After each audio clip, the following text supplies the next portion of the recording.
പ്രിയപ്പെട്ട വിദ്യാർത്ഥികളെ, കഴിഞ്ഞ ക്ലാസ്സിൽ നമ്മൾ സോഫ്റ്റ്വെയർ റിക്വയർമെന്റ് അനാലിസിസ് എന്ന ഒന്നാമത്തെ ഭാഗം പഠിച്ചു കഴിഞ്ഞു. അതിനുള്ളിൽ റിക്വയർമെന്റ് ഗ്യാതറിങ്ങും റിക്വയർമെന്റ് അനാലിസിസുമാണ് പഠിച്ച് നിർത്തിയത്.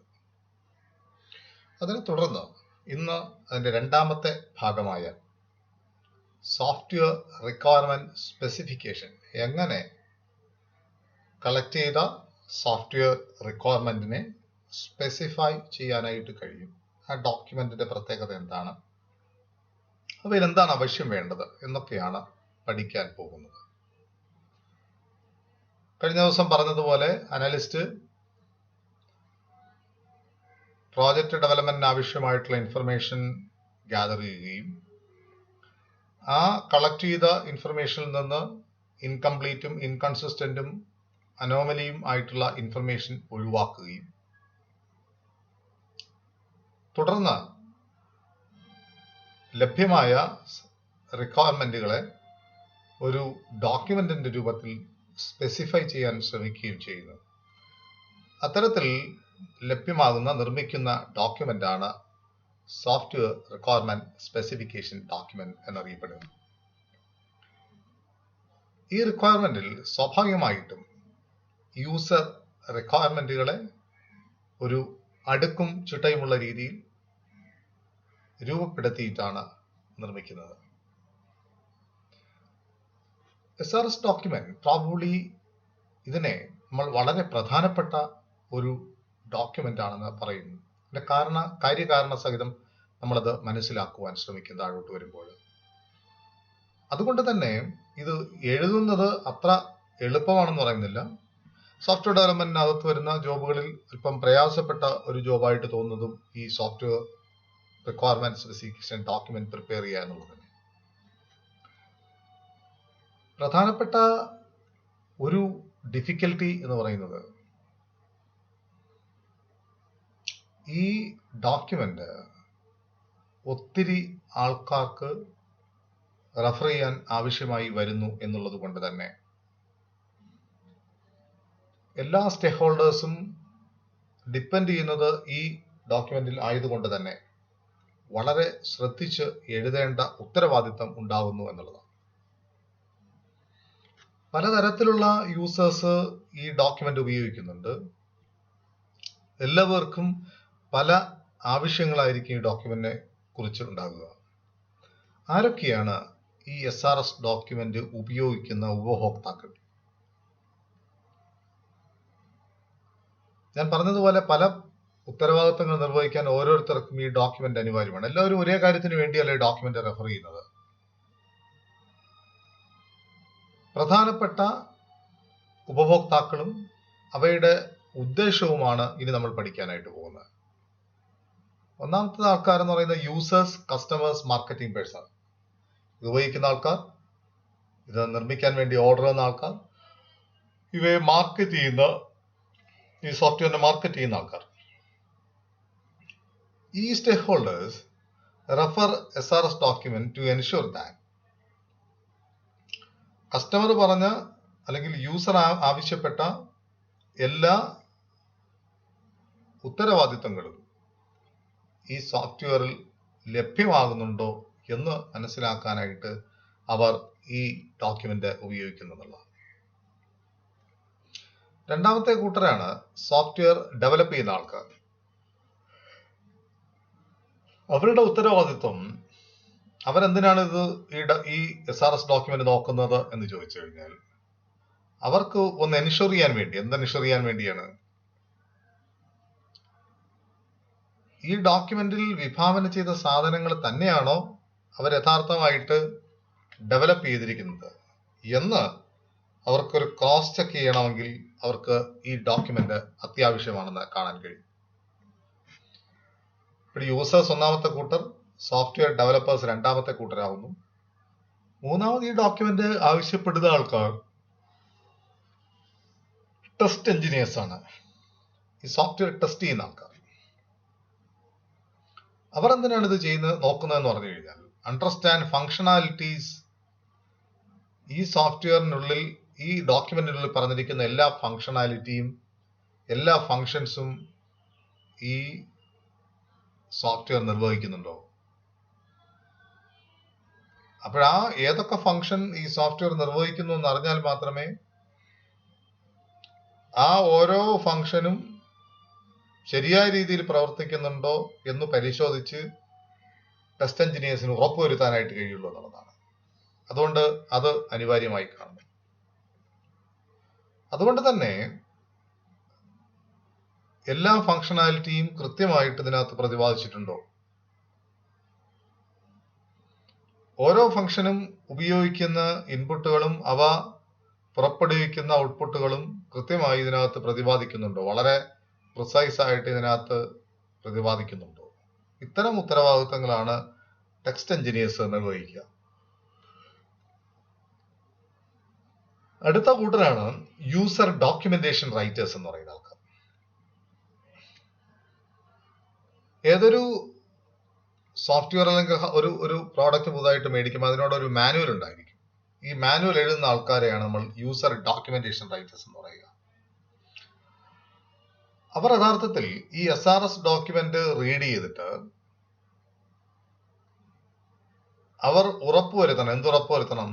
ആ ഉത്തരവാദിത്തങ്ങൾ, അതിനകത്ത് പ്രതിപാദിച്ചിരിക്കുന്ന കാര്യങ്ങളൊക്കെ, അത്തരം ഫീച്ചറുകളൊക്കെ ഈ സോഫ്റ്റ്വെയറിനകത്തുണ്ടോ? എന്നാൽ മാത്രമേ അവർക്ക് മാനുവൽ പ്രിപ്പയർ ചെയ്യുന്ന സമയത്ത് എഴുതാൻ പറ്റത്തുള്ളൂ ഇത്തരം ഉത്തരവാദിത്തങ്ങൾ ഇത് നിർവഹിക്കുന്നുണ്ട്. അല്ലാതെ ചിലപ്പോൾ സോഫ്റ്റ്വെയർ അത് ചെയ്യണമെന്നില്ല.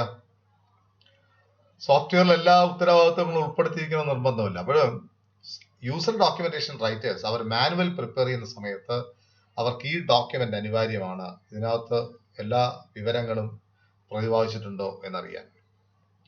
പിന്നെ വരുന്നതാണ് പ്രോജക്റ്റ് മാനേജേഴ്സ്. ഡെവലപ്പ് ചെയ്യുന്ന ആൾക്കാരല്ല, ഈ പ്രോജക്റ്റിനെ മാനേജ് ചെയ്യുന്ന ആൾക്കാർ, മാനേജ്മെന്റ് ആക്ടിവിറ്റീസ് ചെയ്യുന്ന ആൾക്കാർ. അവരെന്തിനാ ഇത് ചോദിക്കുന്നതെന്ന് പറഞ്ഞു കഴിഞ്ഞാൽ, അവരാണ് മാനേജേഴ്സാണ് ഒരു എസ്റ്റിമേറ്റ് ഒക്കെ തയ്യാറാക്കി കൊടുത്തിരിക്കുന്നത്. ഈ സോഫ്റ്റ്വെയർ ഡെവലപ്പ് ചെയ്യാൻ ഇത്രയും കാര്യങ്ങൾ ഉൾപ്പെടുത്തി ഇത് പ്രിപ്പയർ ചെയ്ത് തരാനായിട്ട് ഞങ്ങൾക്ക് ഇത്ര സമയം വേണം, ഇത്ര രൂപ ചെലവ് വരും എന്നൊക്കെ ഡിക്റ്റേറ്റ് ചെയ്തിരിക്കുന്നതും തീരുമാനം എടുത്തിരിക്കുന്നതും പ്രോജക്റ്റ് മാനേജേഴ്സാണ്. അപ്പോൾ അതുകൊണ്ട് തന്നെ അവർക്ക് ഉത്തരവാദിത്വമുണ്ട്. ഈ പ്രോഡക്റ്റ് കൊടുക്കുമ്പോൾ ഇതെല്ലാം ഇല്ല എങ്കിൽ അത്രയും കാശ് കസ്റ്റമേഴ്സിൽ നിന്ന് കിട്ടത്തില്ല. കാരണം അവർ പറഞ്ഞ കാര്യങ്ങളൊക്കെ ഇതിനകത്ത് പൂർത്തീകരിച്ചിട്ടില്ല. അതുകൊണ്ട് തന്നെ പ്രോജക്റ്റ് മാനേജേഴ്സ് ഈ SRS ഡോക്യുമെന്റ് വെരിഫൈ ചെയ്യും. കോസ്റ്റ് എസ്റ്റിമേറ്റ് ചെയ്യാനായിട്ട് അവർക്ക് ഇത് അനിവാര്യമാണെന്ന് കാണും. പിന്നെ വരുന്നത് മെയിൻ്റനൻസ് എഞ്ചിനീയേഴ്സ്. മെയിൻ്റനൻസ് എഞ്ചിനീയേഴ്സ് ആണ് ഇതിനകത്ത് പ്രശ്നങ്ങൾ വന്നു കഴിഞ്ഞാൽ ആ പ്രശ്നങ്ങൾ പരിഹരിക്കാനായിട്ട് നേതൃത്വം നൽകുന്ന ആൾക്കാർ. അപ്പോൾ അവർക്കറിയണം ഇതിനകത്ത് നിലവിൽ എന്തൊക്കെ കാര്യങ്ങൾ ചെയ്യുന്നുണ്ട്, പൂർത്തീകരിക്കുന്നുണ്ട്. അത്തരം കാര്യങ്ങൾ അറിഞ്ഞാൽ മാത്രമേ അവർക്ക് അതിനകത്ത് മെയിൻ്റനൻസ് ചെയ്യാനായിട്ട് പറ്റത്തുള്ളൂ. Clear knowledge of the functionalities can help them to understand the design and code. അല്ലെ, അപ്പോൾ ഫങ്ഷണാലിറ്റിയെ പറ്റിയുള്ള കൃത്യ ബോധ്യമാണ് ഡിസൈനും കോഡും മനസ്സിലാക്കാനായിട്ട് അവരെ സഹായിക്കുന്നത്. അതുകൊണ്ട് അവർ ഈ ഫങ്ഷണാലിറ്റീസ് അറിഞ്ഞിരിക്കേണ്ടത് അനിവാര്യമാണ്. അതുപോലെ തന്നെ proper understanding of the functionality support that enables them to determine specific modification to the system functionalities would be needed for a specific purpose. അപ്പോൾ അങ്ങനെ ഈ ഫങ്ഷണാലിറ്റിയെ പറ്റി അറിവുണ്ടെങ്കിൽ മാത്രമേ അതിനകത്ത് എന്തെങ്കിലും മോഡിഫിക്കേഷൻസ് കസ്റ്റമേഴ്സ് പറഞ്ഞു കഴിഞ്ഞാൽ അത് ചെയ്യാൻ കഴിയുമോ എന്നൊക്കെ തീരുമാനം എടുക്കുവാനായിട്ട് അവർക്ക് സാധിക്കത്തുള്ളൂ.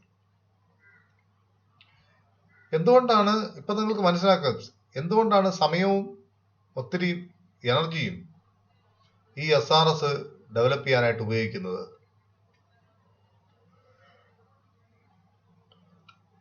A well-formulated SRS document finds a variety of usage other than primary intended usage as a base for starting the software development work. യഥാർത്ഥത്തിൽ ഒരു ഡെവലപ്മെന്റ് വർക്ക് തുടങ്ങുവാനായിട്ട് ആവശ്യം വേണ്ട ഒത്തിരി വിവരങ്ങൾ യഥാർത്ഥത്തിൽ ഈ വെൽ ഫോർമാറ്റിലായിട്ടുള്ള SRS ഡോക്യുമെന്റിൽ നിന്ന് ലഭ്യമാകുന്നു എന്നുള്ളതാണ്. അതുകൊണ്ട് തന്നെ നമ്മൾ താഴേക്ക് വരുമ്പോൾ പഠിക്കാനായിട്ട് ശ്രമിക്കുക, പ്രധാനപ്പെട്ട യൂസേഴ്സ് ആരെല്ലാമാണ് ഈ ഡോക്യുമെന്റിന്റെ. എന്തുകൊണ്ടാണ് ഇവ പ്രധാനപ്പെടുന്നതെന്ന് ചോദിച്ചു കഴിഞ്ഞാൽ പല കാരണങ്ങൾ നിങ്ങൾക്ക് നിരത്താൻ പറ്റും. എന്തുകൊണ്ടാണ് SRS ഡോക്യുമെന്റ് ഡെവലപ്പ് ചെയ്യാനായിട്ട് ഒത്തിരി മെനക്കെടുന്നത്, ഒത്തിരി കൃത്യത ഉറപ്പാക്കാനായിട്ട് അവർ ശ്രദ്ധിക്കുന്നത് എന്ന് നോക്കിക്കഴിഞ്ഞാൽ ആദ്യത്തെ കാര്യം എന്ന് പറയുന്നത് ഈ SRS ഡോക്യുമെന്റ് ആണ് എഗ്രിമെന്റ് ആയിട്ട് ആക്ട് ചെയ്യുക ബിറ്റ്വീൻ കസ്റ്റമേഴ്സും ഡെവലപ്പേഴ്സും തമ്മിൽ. അപ്പോൾ കസ്റ്റമേഴ്സിന് ഒരു ആവശ്യം പറയുന്നു, ആവശ്യം മുഴുവനും SRS ഡോക്യുമെന്റിനകത്ത് റെപ്രസെന്റ് ചെയ്യുന്നു.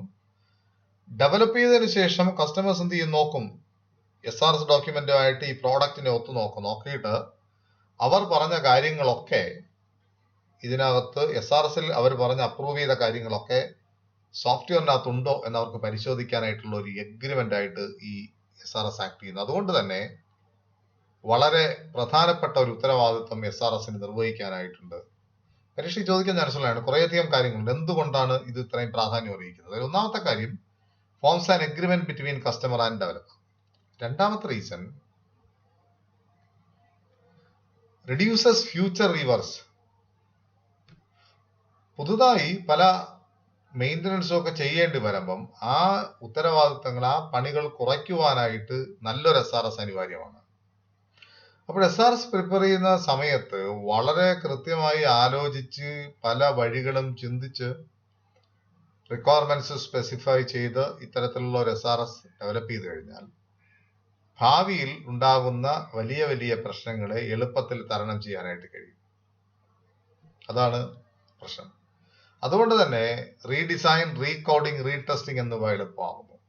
ഡിസൈൻ ചെയ്തതിനു ശേഷം അതിൽ മാറ്റം ഉണ്ടാക്കുന്നത് എളുപ്പമാകുന്നു. കോഡ് ചെയ്തതിനു ശേഷം കോഡിൽ മാറ്റം വരുന്നത് എളുപ്പമാകുന്നു. ടെസ്റ്റിംഗിൽ മാറ്റം വരുന്നതും കൂടുതൽ എളുപ്പമാകുന്നു നല്ല SRS ഉണ്ടെങ്കിൽ. Careful review of the SRS document can reveal omissions. അല്ലെ, വളരെ കൃത്യമായിട്ട് SRS ഡോക്യുമെന്റ് നമ്മൾ പരിശോധിച്ച് അതിന്റെ കൃത്യത ഉറപ്പുവരുത്തുകയാണെങ്കിൽ ഒമിഷൻസ് കണ്ടുപിടിക്കാൻ പറ്റും. അതിൽ ആവശ്യമില്ലാത്ത എഴുതിയിട്ടുണ്ടെങ്കിൽ അവ കണ്ടുപിടിക്കാൻ പറ്റും. മിസ്അണ്ടർസ്റ്റാൻഡിങ്സ് കടന്നുകൂടിയിട്ടുണ്ടെങ്കിൽ, സംശയങ്ങളൊക്കെ കടന്നുകൂടിയിട്ടുണ്ടെങ്കിൽ അത് ദൂരീകരിക്കാൻ പറ്റും. ഇൻകൺസിസ്റ്റൻസീസ് ഉണ്ടെങ്കിൽ അതും നമുക്ക് ഡെവലപ്മെന്റ് തുടങ്ങുന്നതിന് മുൻപായി തന്നെ അത്തരം പ്രശ്നങ്ങൾ പരിഹരിച്ചതിന് ശേഷം കോഡിങ്ങിലേക്ക് കടക്കാൻ കഴിയുമെന്നുള്ളതാണ് വേണ്ടത്. മൂന്നാമത്തെ നേട്ടം എന്ന് പറയുന്നത് provides a basis for estimating cost and schedule. Project മാനേജേഴ്സിന് കോസ്റ്റും ഷെഡ്യൂളും എസ്റ്റിമേറ്റ് ചെയ്യണമെങ്കിൽ അതിനെന്തെങ്കിലും ഒരു ഡോക്യുമെന്റ് അനിവാര്യമാണ്. അതിന് അവർ ഡിപ്പെൻഡ് ചെയ്യുന്ന ഡോക്യുമെന്റ് ആണ് ഈ SRS ഡോക്യുമെന്റ്. ഈ എസ്റ്റിമേറ്റിന്റെ അടിസ്ഥാനത്തിലാണ് അവർ മറ്റ് എസ്റ്റിമേറ്റുകളൊക്കെ തയ്യാറാക്കുന്നത്. അല്ലെ, അപ്പോൾ SRS ലഭ്യമാകുമ്പോൾ പ്രോജക്റ്റ് മാനേജേഴ്സ് അതിന്റെ വെളിച്ചത്തിൽ ഒരു എസ്റ്റിമേറ്റ് തയ്യാറാക്കുന്നു. ആ എസ്റ്റിമേറ്റ് തലത്തിൽ മൈനറായിട്ടുള്ള എല്ലാ എസ്റ്റിമേറ്റും ഉൾപ്പെടുത്തുകയും ചെയ്യുന്നതാണ്. SRS document also serves as a basis for price negotiation with the customer. കസ്റ്റമറുമായിട്ട് പ്രൈസ് നെഗോഷിയേഷൻ നടത്തണമെങ്കിൽ അതിനും SRS ഡോക്യുമെന്റ് സഹായമാകുന്നു എന്നുള്ളത്. അതുകൊണ്ട് SRS ഡോക്യുമെന്റ് പ്രോജക്റ്റ് മാനേജേഴ്സിന് വർക്ക് ഷെഡ്യൂൾ ചെയ്യാനായിട്ട് സഹായകമാകുന്നു എന്ന് പറയാൻ കഴിയും.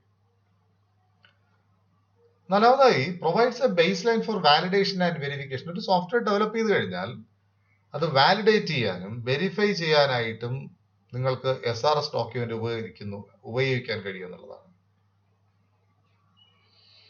ഡെവലപ്പ് ചെയ്തതിനു ശേഷം അവ വാലിഡേറ്റ് ചെയ്യുക, ഉറപ്പിക്കുക, അതിലെന്തെങ്കിലും പ്രശ്നങ്ങളുണ്ടോ എന്ന് കണ്ടുപിടിച്ച് പരിഹരിക്കുക. It is also used by the test engineers to create a test plan. അപ്പോൾ ടെസ്റ്റ് എഞ്ചിനീയേഴ്സിന് ടെസ്റ്റ് പ്ലാനുകൾ തീരുമാനിക്കുക, എങ്ങനെയൊക്കെ ഈ സോഫ്റ്റ്വെയർ ടെസ്റ്റ് ചെയ്യണമെന്ന് തീരുമാനിക്കുന്നതിന് ഈ SRS ഡോക്യുമെന്റ് സഹായകമാകുന്നു. ആറാമതായിട്ട്, ഫെസിലിറ്റേറ്റ്സ് ഫ്യൂച്ചർ എക്സ്റ്റൻഷൻസ്. പുതുതായി എന്തെങ്കിലും എക്സ്റ്റൻഷൻസ് നമുക്ക് ചെയ്യണമെങ്കിൽ, എൻഹാൻസ്മെന്റ്സ് ഇതിനകത്ത് വരുത്തണമെങ്കിൽ അതിനും നിങ്ങൾക്ക് SRS ഡോക്യുമെന്റ് സഹായിക്കുന്നു എന്നുള്ളതാണ്. എന്താണ് ഒരു നല്ല SRS ഡോക്യുമെന്റിന്റെ പ്രത്യേകതകൾ? സ്വാഭാവികമായിട്ടും ഒരു നല്ല SRS ഡോക്യുമെന്റ് ഉണ്ടാകണമെങ്കിൽ എക്സ്പീരിയൻസ് ഉള്ള ഒരാൾ ഉണ്ടാകണം എന്നുള്ളൊരു സംശയമില്ല. പല പ്രോജക്റ്റുകൾ എഴുതി ഉള്ള പരിചയം ഒരു പക്ഷേ ഇത്തരം നല്ല SRSകൾ ഉണ്ടാകാനായിട്ട് വ്യക്തികളെ പര്യാപ്തമാക്കുന്നു.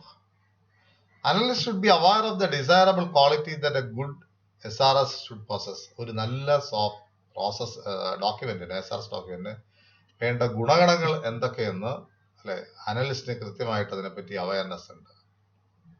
നമുക്ക് പഠിക്കാം. ഒന്നാമതായി കാണേണ്ട പ്രത്യേകത കൺസൈസ് ആയിരിക്കണം.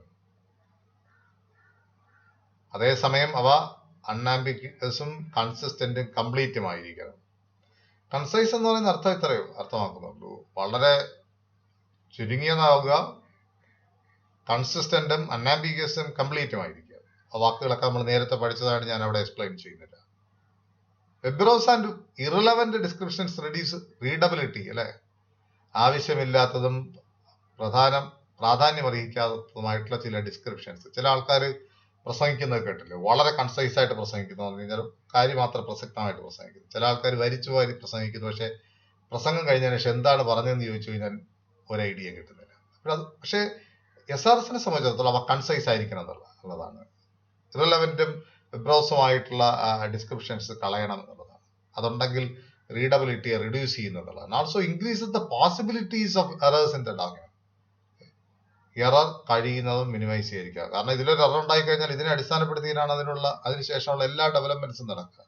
അതുകൊണ്ട് തന്നെ ഇതിൽ എറർ വന്നു കഴിഞ്ഞാൽ അത് അതിനടുത്തുള്ള എല്ലാ സ്റ്റെപ്പുകളെയും സ്വാധീനിക്കും എന്നുള്ളത് കൊണ്ട് തന്നെ ഇത് എറർ കടന്നുകൂടാതിരിക്കാൻ പ്രത്യേകം ശ്രദ്ധിക്കണം.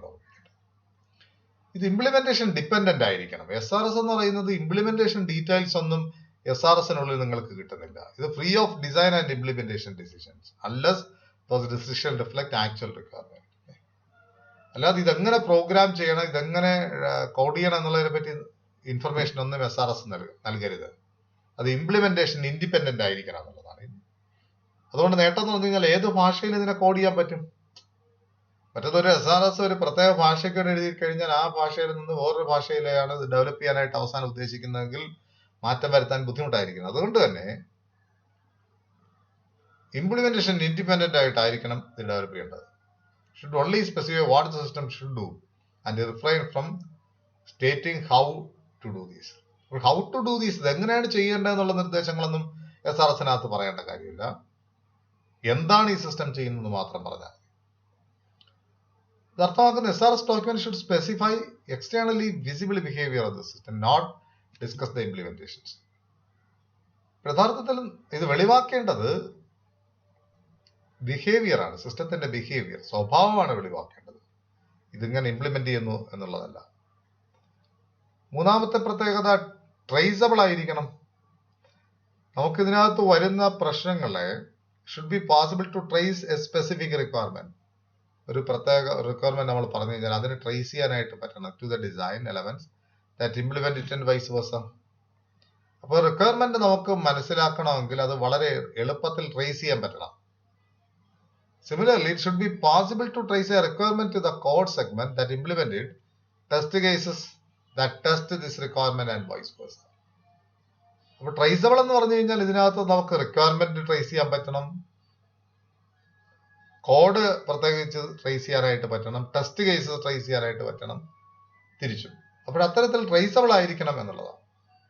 മോഡിഫയബിൾ നിങ്ങൾക്കറിയാം, ഇതിനകത്ത് റിക്വയർമെന്റ് ചേഞ്ച് ചെയ്യുന്നതിനനുസരിച്ച് വളരെ എളുപ്പത്തിൽ ലളിതമായി നമുക്ക് ചേഞ്ച് ചെയ്യാൻ പറ്റുന്നതായിരിക്കണം SRS. അല്ലെങ്കിൽ എന്ത് പറ്റും, ഇത് ഡെവലപ്പ് ചെയ്ത് കഴിയുമ്പോൾ ആയിരിക്കും കസ്റ്റമർ മറ്റെന്തെങ്കിലും പുതിയൊരു അഡിഷൻ പറയുന്നത്. അപ്പോൾ നമ്മൾ എളുപ്പത്തിൽ നമുക്ക് മോഡിഫൈ ചെയ്യാൻ പറ്റും. മോഡിഫയബിൾ അല്ലെങ്കിൽ ഒത്തിരി സമയം നമുക്ക് SRSന്റെ മോഡിഫിക്കേഷന് വേണ്ടി ചെലവാക്കേണ്ടി വരും.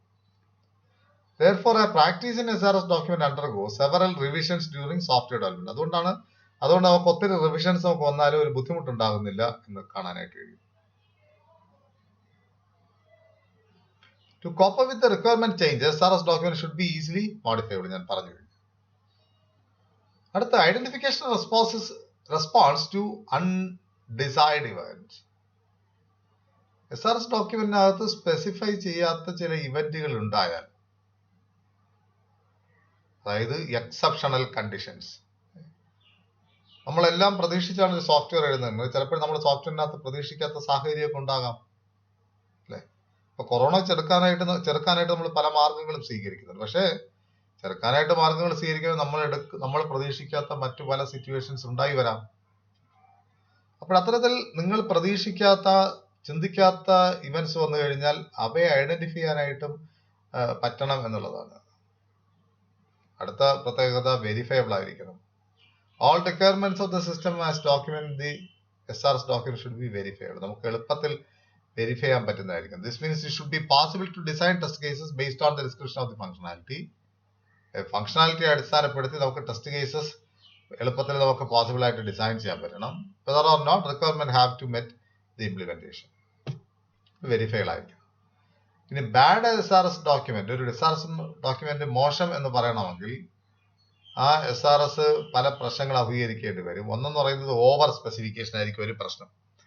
ആവശ്യമില്ലാത്ത കാര്യങ്ങൾ ചുമ്മാ എഴുതിയിട്ടുണ്ടെങ്കിൽ അല്ലെ, പ്രധാനപ്പെട്ട കാര്യങ്ങൾ വിസ്മരിക്കാനും വിട്ടുപോകാനും ഒക്കെ ചാൻസ് ഉണ്ട്.